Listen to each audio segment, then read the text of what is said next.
नमस्कार। कल से मुझे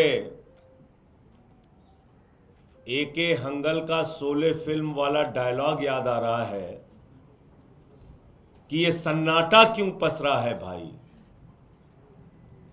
जब से अरविंद केजरीवाल जी ने आरएसएस के प्रमुख मोहन भागवत जी से 5 सवाल पूछे, पूरी आरएसएस खामोश है, पूरी भारतीय जनता पार्टी खामोश है। इसका मतलब अरविंद केजरीवाल जी के सवालों में सच्चाई है। अरविंद केजरीवाल जी के सवालों का जवाब पूरा देश चाहता है और आरएसएस और बीजेपी इस पर पूरी तरीके से खामोशी साधे हुए, कोई बोल ही नहीं रहा। देश के सामने इतने बड़े प्रश्न अरविंद केजरीवाल जी ने रखे। अपने आप को देशभक्त और राष्ट्रवादी कहने वाली संस्था आरएसएस, उसके प्रमुख मोहन भागवत जी से 5 सवाल उन्होंने पूछे और ये सवाल सिद्धांतों से जुड़े हुए हैं, उसूलों से जुड़े हुए हैं, सच्चाई से जुड़े हुए हैं। आज दिल्ली के मुख्यमंत्री वो शख्स हैं हिंदुस्तान के, अरविंद केजरीवाल जी ने मुख्यमंत्री के पद को एक बार नहीं, उसूलों और सिद्धांतों की बात आई तो 2 बार मुख्यमंत्री के पद को 2 मिनट के अंदर छोड़ के लात मार के बोले हम सिद्धांतों की लड़ाई लड़ेंगे, उसूलों की लड़ाई लड़ेंगे, ईमानदारी की लड़ाई लड़ेंगे, सच्चाई की लड़ाई लड़ेंगे। 49 दिन की सरकार से मुख्यमंत्री के पद से इस्तीफा दिया। कोई चपरासी की नौकरी नहीं छोड़ना चाहता। जेल से निकल के आए, उसूलों और सिद्धांतों की बात आई, 2 मिनट के अंदर मुख्यमंत्री के पद से इस्तीफा दिया। और एक तरफ भारत के प्रधानमंत्री हैं, 75 साल की उम्र में भी अपनी कुर्सी नहीं छोड़ना चाहते, 75 साल की उम्र में भी अपनी कुर्सी से चिपके रहना चाहते हैं। तो ये बात तो पूरे देश के सामने खुली किताब की तरह है कि एक तरफ केजरीवाल जैसे ईमानदार और सच्चे नेता हैं जो मुख्यमंत्री की कुर्सी 1 नहीं 2 बार 2 मिनट के अंदर छोड़ के निकल देते हैं और ईमानदारी और सच्चाई, उसूलों और सिद्धांतों की लड़ाई लड़ते हैं। दूसरी तरफ भारत के प्रधानमंत्री हैं जो 75 साल की उम्र में भी अपने पद से चिपके रहना चाहते हैं। अब वो 5 सवाल जो अरविंद केजरीवाल जी ने कल मोहन भागवत जी से पूछे थे, वो 5 सवाल आज फिर से मैं आपके सामने दोहराना चाहता हूं और कुछ तथ्यों के साथ दोहराना चाहता हूं। पहला सवाल जो अरविंद केजरीवाल जी ने पूछा कि अपने आप को देशभक्त कहने वाली आरएसएस क्या इस बात से सहमत है कि आज भारतीय जनता पार्टी कोई राजनीतिक दल नहीं बचा बल्कि एक अपहरण गैंग बन चुका है। आज भारतीय जनता पार्टी कोई राजनीतिक दल नहीं बचा बल्कि पार्टियों को तोड़ने वाला एक गिरोह बन गया है। ईडी का डर दिखा के, सीबीआई का डर दिखा के, लालच देके, पैसे रुपए करोड़ों रुपए देके विधायकों को तोड़ना, सांसदों को तोड़ना, सरकारों को गिराना, पार्टियों को तोड़ना, यह काम भारतीय जनता पार्टी के द्वारा जो किया जा रहा है, क्या वो सही कदम है? आरएसएस के प्रमुख मोहन भागवत जी इस पर क्या मानते हैं? नंबर 1। नंबर 2, देश के सबसे भ्रष्टाचारी नेताओं को, और जिनको किसी और ने नहीं, खुद भारत के प्रधानमंत्री ने भ्रष्ट कहा। एक अखबार में यह खबर आई थी कि विपक्ष के 23 वो नेता जिन पर गंभीर भ्रष्टाचार के आरोप खुद भारतीय जनता पार्टी ने लगाए, उनको गले लगाया, अपनी पार्टी में शामिल किया और उनको क्लीन चिट दे दी। मोदी जी की वॉशिंग मशीन में वो धुलकर पाक साफ हो गए। तो दूसरा सवाल, जिन नेताओं को खुद मोदी और अमित शाह और भारतीय जनता पार्टी भ्रष्टाचारी बताती रही, उनके भ्रष्टाचार को लेकर चीखती रही, चिल्लाती रही, कार्रवाई की मांग करती रही, उन्हीं नेताओं को जिन पे 70 हजार करोड़ रुपए के भ्रष्टाचार के आरोप खुद प्रधानमंत्री ने लगाए, उनको अपनी पार्टी के अंदर शामिल कर लिया। मोहन भागवत जी को ये कार्रवाई कैसी लगती है? क्या वास्तव में मोहन भागवत जी इन भ्रष्टाचारियों को बीजेपी में शामिल किए जाने पर सहमत हैं या असहमत हैं? नंबर 3, आरएसएस जो अपने आप को देशभक्त संस्था कहती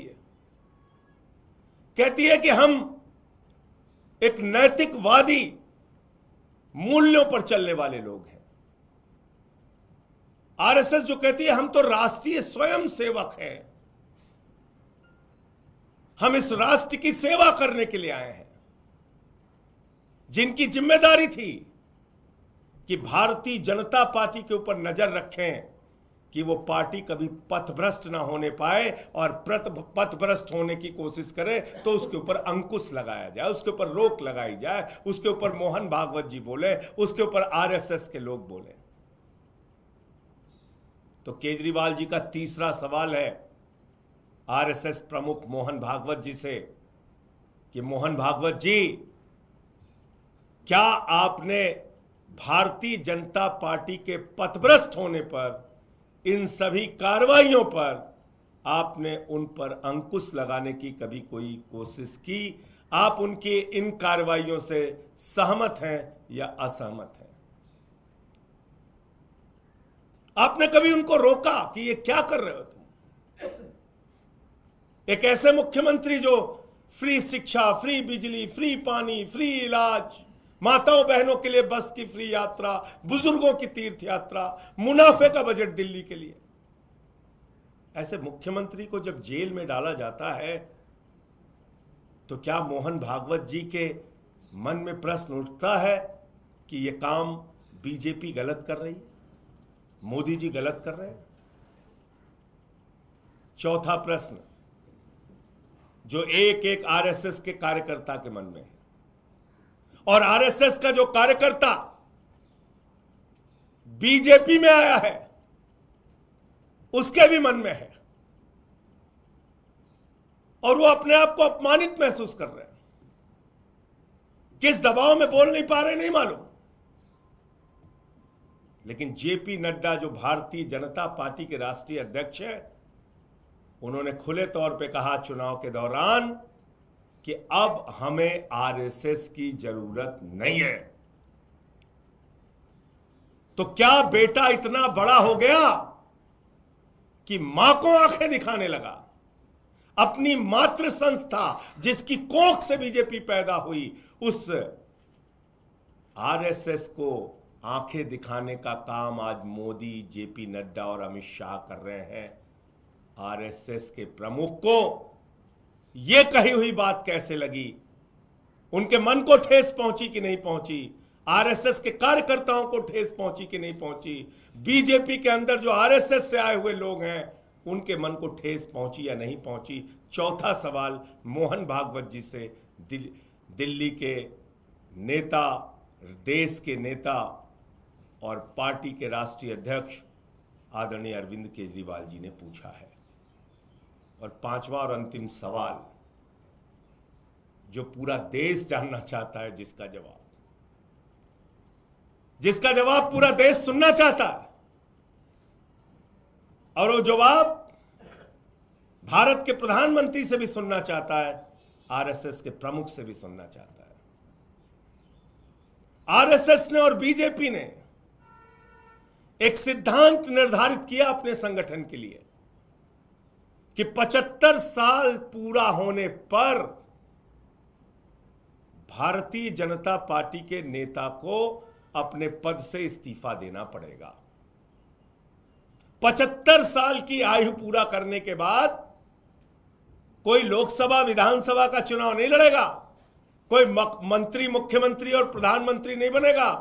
75 साल में बीजेपी के नेता को रिटायर होना पड़ेगा। यह सिद्धांत आरएसएस और बीजेपी ने निर्धारित किया, अपने लिए बनाया, लेकिन अमित शाह मोदी जी के बारे में पूछने पे कहते हैं मोदी जी तो 75 साल के बाद भी देश के प्रधानमंत्री रहेंगे। मोदी जी तो 75 साल के बाद भी रिटायर नहीं होंगे। ये तो देश की जनता को तय करना है वो रहेंगे कि नहीं रहेंगे। लेकिन अमित शाह पहले से ही कह रहे हैं 75 साल की उम्र में पद नहीं छोड़ेंगे। 75 साल की उम्र में मोदी जी रिटायर नहीं होंगे, इस्तीफा नहीं देंगे। वार अमित शाह जी, लाल कृष्ण आडवाणी जी का इस्तीफा हो जाता है, लाल कृष्ण आडवाणी जी को पद से हटा दिया जाता है। मुरली मनोहर जोशी जी जो बीजेपी के राष्ट्रीय अध्यक्ष रहे, उनको पद से हटा दिया जाता है, चुनाव लड़ने की इजाजत उनको नहीं होती। भारतीय जनता पार्टी के नेता और हिमाचल प्रदेश के पूर्व मुख्यमंत्री शांता कुमार जी को 75 साल के बाद चुनाव लड़ने नहीं दिया जाता, पद से हटा दिया जाता है। सुमित्रा महाजन जी लोकसभा के अध्यक्ष थी, 75 साल के बाद उनको उनके पद से हटा दिया जाता है, चुनाव नहीं लड़ने दिया जाता।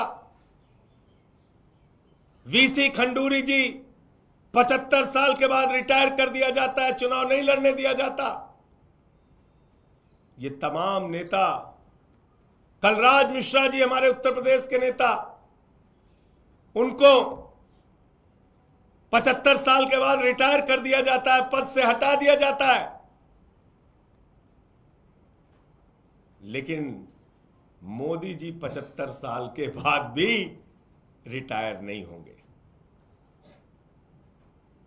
जो नियम अपने पार्टी के जनक के लिए आपने बनाया, जो नियम आपने अपने पार्टी के वरिष्ठ नेताओं के लिए बनाया, क्या वो नियम उन नेताओं को राजनीति से बेदखल करने और निपटाने के लिए बनाया? हमेशा हमेशा के लिए उनकी राजनीति को समाप्त करने के लिए बनाया? और अगर वो नियम खुद आपने बनाया तो आपके ऊपर वो नियम लागू क्यों नहीं होगा? फिर मैं दोहरा रहा हूं इस बात को।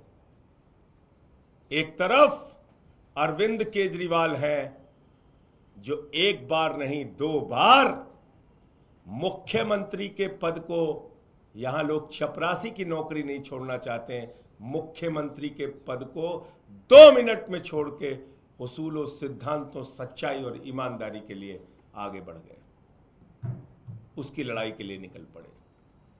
और एक तरफ भारत के प्रधानमंत्री हैं जो 75 साल की उम्र में भी अपने पद से चिपके रहना चाहते हैं, प्रधानमंत्री की कुर्सी से चिपके रहना चाहते हैं, प्रधानमंत्री की कुर्सी को छोड़ना नहीं चाहते। ये फर्क है मोदी और अरविंद केजरीवाल में, जो खुली किताब की तरह देश के सामने है। और इसलिए मैं फिर कह रहा हूं, शोले के डायलॉग पर सन्नाटा क्यों पसरा है भाई पर, मत चलो बीजेपी और आरएसएस वालों। और जो सवाल केजरीवाल जी ने पूछा है उसका जवाब मोहन भागवत जी को और बीजेपी को देना चाहिए, क्योंकि पूरा देश इन सवालों का जवाब चाहता है। बहुत धन्यवाद। आपके कोई प्रश्न हो तो आप पूछ सकते हैं। संजय जी, कल बीजेपी के कुछ नेताओं से हमारी बात हो रही थी। उनका ये कहना था कि इस तरह के सवाल जो अरविंद केजरीवाल पूछ रहे हैं, क्या अरविंद केजरीवाल ये बता सकते हैं कि जब उन्होंने पार्टी बनाई थी उन्होंने ये कहा था कि एक आदमी 2 पद पे नहीं रहेगा और एक ही आदमी हमेशा के लिए अध्यक्ष नहीं रहेगा। अपने मन मुताबिक वो अपने सिद्धांत नियम चेंज कर लें और दूसरे पे सवाल उठाएं। देखिए, ऐसा है कि बातें बनाने के लिए बातें नहीं चलती हैं, सामने आंख में आंख मिलाकर बात करनी होती है। ये 5 सवाल एक ज्वलंत सवाल है इस देश के सामने जो केजरीवाल जी ने पूछा है, और इसका जवाब आरएसएस को देना चाहिए, मोहन भागवत जी को देना चाहिए। उस बीजेपी के नेता से मैं ये कहना चाहता हूं, 10 साल के राजनीतिक सफर में केजरीवाल ने जो कमाल करके दिखाया है उसका कोई उदाहरण हिंदुस्तान की राजनीति में आपको नहीं मिलेगा। एक छोटी सी पार्टी को उठाकर राष्ट्रीय पार्टी बना दिया, 2 राज्यों में सरकारें बनाई प्रचंड बहुमत की, एक राज्य में 3 बार सरकार बनाई, पंजाब में प्रचंड बहुमत की सरकार बनाई, मुख्यमंत्री, मंत्री, विधायक, सांसद बनाए। कोई आर्थिक संसाधन नहीं, किसी बड़े राजनीतिक परिवार से रिश्ता नहीं, जमीन से उठ के अगर केजरीवाल बनने की ताकत है किसी नेता के अंदर तो आप उदाहरण दीजिए, बताइए देश में एक नेता बताइए। और मैंने तो उदाहरण दे दिया, चपरासी की नौकरी कोई नहीं छोड़ता, 49 दिन के मुख्यमंत्री के पद से उसूलों सिद्धांतों की बात आई तो इस्तीफा दे दिया, जेल में संघर्ष किया, जेल में लड़ाई लड़ी, बाहर निकले तो 2 मिनट में मुख्यमंत्री के पद से इस्तीफा दे दिया। तो सवाल आज ये है। धन्यवाद।